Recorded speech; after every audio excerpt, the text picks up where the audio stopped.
અમદાવાદમાં 8 માર્ચે અમિત શાહના હસ્તે કરોડોના વિકાસ કાર્યોનું લોકાર્પણ. કારીગઢ કેનાલ ફેઝ 1 લોકાર્પણ માટે તૈયાર. વસ્ત્રાલ સ્પોર્ટ્સ કોમ્પ્લેક્સનું પણ ઉદ્ઘાટન થશે. સ્થાનિક સ્વરાજની ચૂંટણીઓનું કાઉન્ટડાઉન. સામાન્ય ચૂંટણી માટે મતદાર યાદી તૈયાર કરવા આદેશ. 17 ફેબ્રુઆરી સુધીની ખાલી બેઠકો પર ચૂંટણી યોજાશે. મુખ્યમંત્રી ભૂપેન્દ્ર પટેલે સોલા સિવિલ હોસ્પિટલ ખાતેથી રાજ્યવ્યાપી HPV રસીકરણ અભિયાનનો પ્રારંભ કરાવ્યો. આ પ્રસંગ રાજ્યની આરોગ્ય મંત્રી ઋષિકેશ પટેલ આ પ્રસંગમાં હાજર રહ્યા.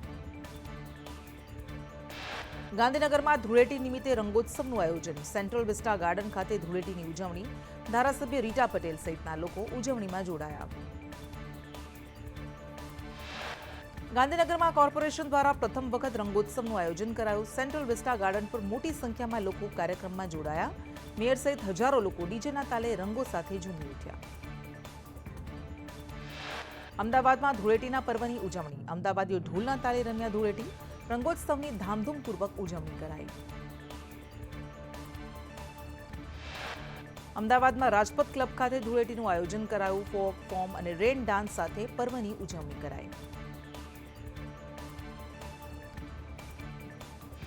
વિરમગામમાં માથુર વૈશ્ય ગુપ્તા સમાજ દ્વારા ધૂળેટીની ઉજવણી. રામજી મંદિર ખાતે હર્ષોલ્લાસ સાથે ઉજવણી કરાઈ. રાજકોટથી મુંબઈની વધુ 2 નવી ફ્લાઇટ શરૂ થશે. સૌરાષ્ટ્રના લોકો અને ઉદ્યોગકારોને થશે ફાયદો. 29 માર્ચથી 2 નવી ફ્લાઇટ શરૂ થશે.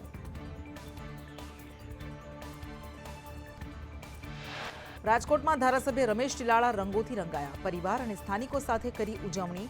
એકબીજાને રંગ લગાવી પાઠવી શુભેચ્છા. રાજકોટમાં ધૂળેટીના રંગોત્સવની ઉજવણી. અટલ સરોવર ખાતે ધૂળેટીની ઉજવણી. મોટી સંખ્યામાં યુવા ઉમટી પડ્યા. દ્વારકાના ઓખામાં તંત્રની બેદરકારીથી એકનું મોત. બાઇક સવાર યુવક ખુલ્લી ગટરમાં ખાબકતા મોત. યુવકનું સારવાર દરમિયાન મૃત્યુ થયું. નગરપાલિકાની ઘોર બેદરકારીથી લોકોમાં રોષ. ગીર સોમનાથમાં પોલીસે ભેળસેળયુક્ત 2 વર્ષ જૂનો અખાદ્ય કેરીનો રસ ઝડપ્યો. હડમતિયા ગીર ગામની સીમમાં રેડ પાડી આશરે 16,000 લીટર જેટલો જથ્થો સીઝ કર્યો. અમરેલીના ખાંભા તાલુકાના નાના બારમણ ગામે યુવાને આપઘાત કર્યો. અજય પરમાર નામના 28 વર્ષીય યુવકે પોતાના ઘરે ગળે ફાંસો ખાઈ જીવન ટૂંકાવ્યું. બોટાદમાં ક્રેડિટ સોસાયટીમાં મંત્રી હનીફ કુરેશી વિરુદ્ધ ઉચાપતની ફરિયાદ. સભાસદોના 25 લાખ રૂપિયા લઈ મંત્રી ફરાર થયા. પ્રમુખ સહિત 11 સભાસદો છેતરપિંડીની તેમની સામે ફરિયાદ નોંધાઈ અને તેમ ભોગ બન્યા. પોરબંદરના કડચ ઘેડ ગામે 750 વર્ષ જૂની હોળી ધૂળેટી ઉત્સવની પરંપરા. લોકો કપડાં પલાળી તેને નીચોવી કપડામાં આંટી ચડાવી એકબીજા પર વાર કરી આનંદ માણે છે. જામનગરમાં આયુર્વેદના વિદ્યાર્થીઓએ ધૂળેટીની ઉજવણી કરી. વિદ્યાર્થીઓએ એકબીજાને ધૂળેટીની શુભેચ્છાઓ પાઠવી. લીંબડીમાં ધૂળેટીના પર્વની હર્ષોલ્લાસ સાથે ઉજવણી. ગ્રામ્ય વિસ્તારમાં સવારથી લોકો ઝૂમી ઉઠ્યા. યુવાનો, બાળકો, મહિલાઓએ ઉડાવ્યા ગુલાલ. બોટાદમાં પોલીસ પરિવારે કરી ધૂળેટીની ઉજવણી. SP ધર્મેન્દ્ર શર્માએ ધૂળેટી ઉજવી. ડીજેના તાલે પોલીસ પરિવારના મિત્રો ઝૂમ્યા. ગીર સોમનાથમાં ધૂળેટી પર્વની ઉલ્લાસભેર ઉજવણી. વેરાવળમાં રંગોની રમઝટ સાથે યુવાનોમાં ભારે ઉત્સાહ. અબીર ગુલાલ લગાવી ઉજવણી કરાઈ. અમરેલીના બગસરામાં ટેકાના ભાવે તુવેરની ખરીદી. અત્યાર સુધીમાં 813 ખેડૂતોનું રજીસ્ટ્રેશન. ધૂળેટીના તહેવારને લઈ સુરત પોલીસનું સઘન ચેકિંગ. મૈદરપુરા ગોલવાડ વિસ્તારમાં પોલીસ દ્વારા બુટલેગર્સને ચેક કરાયા. અગાઉ આ વિસ્તારમાંથી દારૂ મળ્યો હતો. સુરતમાં 3 કરોડની છેતરપિંડીનો કેસ ઉકેલાયો. ચોક બજાર પોલીસે 3 વર્ષથી નાસ્તા ફરતા નેમી ખાન નામના આરોપીને દિલ્હીથી ઝડપી પાડ્યો. સુરતની કાપોદ્રામાં શાળાના ટ્રસ્ટીને શાળાની પૂર્વ શિક્ષિકા નીલમ રામાવતે હની ટ્રેપનો શિકાર બનાવ્યા. નકલી પ્રેગ્નન્સી કિટનો ફોટો મોકલી ગર્ભવતી હોવાનું કહી ટ્રસ્ટીને બ્લેકમેલ કરી 32,000 રૂપિયા પડાવ્યા. સુરત શહેર પોલીસ દ્વારા હોળી ધૂળેટીની ઉજવણી. પોલીસ કમિશનરના બંગલા ખાતે ધૂળેટીનું આયોજન. તમામ પોલીસ અધિકારી કર્મચારી જોડાયા. સુરતમાં નાયબ મુખ્યમંત્રી હર્ષ સંઘવી ધૂળેટીના તહેવારની ઉજવણી કરી. પીપલોદમાં ભારતી મૈયા આનંદધામની મુલાકાતે વૃદ્ધો સાથે મળી ધૂળેટીની ઉજવણી કરી. ઇઝરાયલ અને ઈરાન વચ્ચે યુદ્ધને લઈ ગુજરાતીઓ ફસાયા. હર્ષ સંઘવીએ કહ્યું, નાગરિકોને પાછા લાવવાની વ્યવસ્થા કરાશે. વિકટ પરિસ્થિતિમાં નાગરિકોને પરત લાવનાર ભારત પ્રથમ. વલસાડના ધરમપુર રોડ પર ધૂળેટીના પર્વે સહેલાણીઓ સાથે ગેરવર્તણૂક અને બળજબરીથી ઉઘરાણીની ઘટના સામે આવી. હોળીના પગમાના નામે રસ્તો રોકી પૈસા પડાવતા તત્વોએ મર્યાદા ઓળંગી. વડોદરાના બેફામ કાર ચાલકે અકસ્માત સર્જ્યો. વાડી નજીક MS યુનિવર્સિટી પાસે કારે પેવેલિયનની દિવાલ તોડી થાંભલા સાથે અથડાવી. ડ્રાઈવરની સીટની બંને એરબેગ ખુલી ગઈ.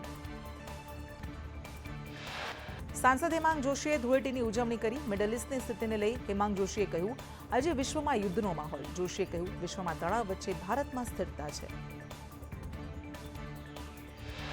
શિનોરમાં નર્મદા નદીમાં નહાવા પર પ્રતિબંધ. ધૂળેટીના પર્વને લઈને નિર્ણય. નદી કાંઠે ચુસ્ત પોલીસ બંદોબસ્ત ગોઠવાયો.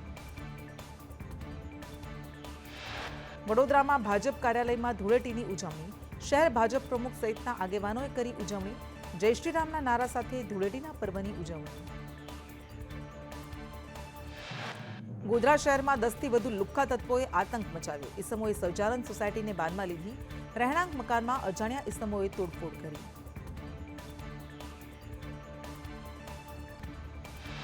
પુરાતત્વ વિભાગ હસ્તકની ભરૂચની જામા મસ્જિદમાં પૂજાનો વિડીયો વાયરલ.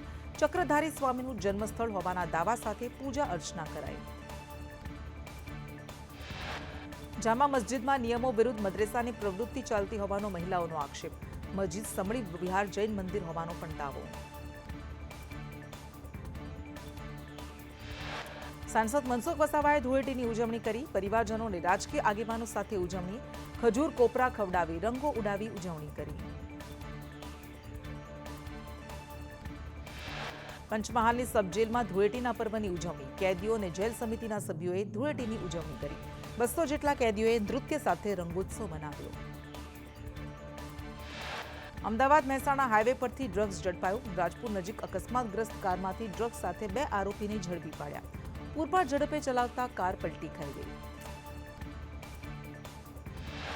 મહેસાણામાં એનટીએફ સીઆઈડીનું દિલધડક ઓપરેશન. નંદાસન પોલીસને અંધારામાં રાખી કાર્યવાહી. એમડી ડ્રગ્સ લઈ જતી કારનો હાઈવે પર પીછો કરી 2 આરોપીઓને ડ્રગ્સના જથ્થા સાથે ઝડપ્યા. મહેસાણા હાઈવે પરથી આરોપી સલીમ સિંધી અને જાવેદ સિંધી ઝડપ્યા.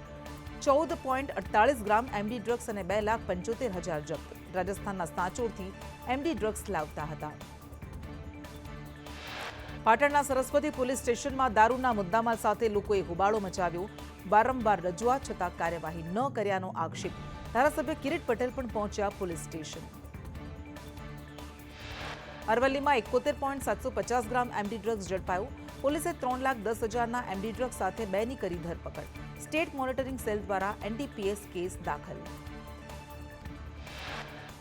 બનાસકાંઠાના પાલનપુરમાં ધૂળેટીની ઉજવણી. એકબીજાને કલર લગાવી ઉજવણી કરાઈ. જિંગર સમાજના લોકો એકઠા થઈ ઉજવણી કરી. ભારત અને જેદ્દાહ વચ્ચે ફ્લાઇટ સેવા શરૂ. અમદાવાદ એરપોર્ટ પર પહોંચ્યા મુસાફરો. ઉમરા માટે મુસ્લિમ બિરાદરો જશે મક્કા. દુબઈમાં ફસાયેલ સુરતના 20 પ્રવાસીઓ પરત ફર્યા. ઈરાન ઇઝરાયલ યુદ્ધને લઈ સુરતીઓ ફસાયા હતા. પ્રવાસીઓ પરત ફરતા પરિવારમાં ખુશીનો માહોલ. ખાડી દેશોમાંથી ભારતીયોને પરત લાવવા કવાયત. 4 માર્ચે કુલ 58 ફ્લાઇટથી ભારતીયોને પરત લવાશે. અત્યાર સુધી કુલ 24 ફ્લાઇટથી ભારતીયોને લવાયા. બિહારની રાજનીતિમાં મોટા ફેરફારના એંધાણ. પ્રાપ્ત માહિતી પ્રમાણે નીતિશ કુમારને રાજ્યસભા મોકલાશે. બિહારના સીએમને રાજ્યસભામાં મોકલવા માટે તૈયારી. પીએમ મોદીએ દેશવાસીઓને હોળીની શુભેચ્છા પાઠવી. કહ્યું, દેશવાસીઓને હોળીની અનંત શુભકામનાઓ. રંગ અને ઉમંગનો તહેવાર ખુશીઓ લાવે. ભારતીય જવાનોએ કરી ધૂળેટીની ઉજવણી. લદ્દાખમાં ભારતીય જવાનો ધૂળેટી રમ્યા. એકબીજાને રંગ લગાવી પાઠવી શુભેચ્છા. નેતાઓ કલાકારોની હોળી. મનોજ તિવારીની અનોખી હોળી. ગીતો ગાય હોળીની ઉજવણી કરી. ભારતીય શેર બજારમાં ધૂળેટીના રંગ ફિક્કા. સેન્સેક્સમાં 1100 પોઈન્ટનું ગાબડું. નિફ્ટીમાં 385 પોઈન્ટનો કડાકો.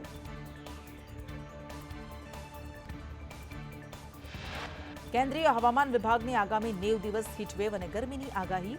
મેદાની પ્રદેશો અને અંતરિયાળ વિસ્તારોમાં ગરમી પડશે. દેશના મોટાભાગના પ્રદેશોમાં સામાન્ય કરતાં વધારે ગરમી.